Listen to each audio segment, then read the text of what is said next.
High বন্ধুরা, তোমরা কেমন আছো? আশা করছি ভালো আছো। তোমাদের সবাইকে গুড ইভিনিং। তো বন্ধুরা, আজকে আমি চলে এসেছি কল্যাণীর ব্রিজে। তো দেখো, তোমরা কল্যাণীর ব্রিজের পাশ দিয়ে আর একটা নতুন ব্রিজ হচ্ছে।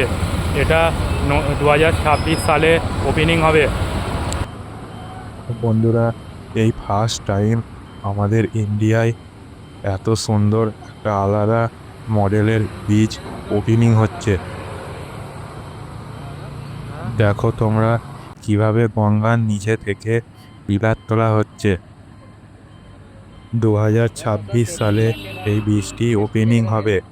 আর এই বীজটির প্রজেক্টে কাজ করছে এল&টি কোম্পানি। ধন্যবাদ জানাই আমাদের ইন্ডিয়ান গভর্নমেন্টকে, যে যাত্রীদের সুবিধার্থে এত সুন্দর একখানা বীজ ওপেনিং করার জন্য।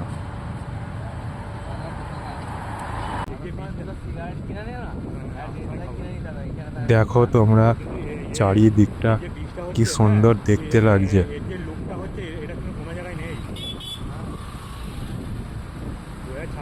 চালু হবে। কোম্পানি করছে ইন্ডিয়ান নাম্বার 1 কোম্পানি।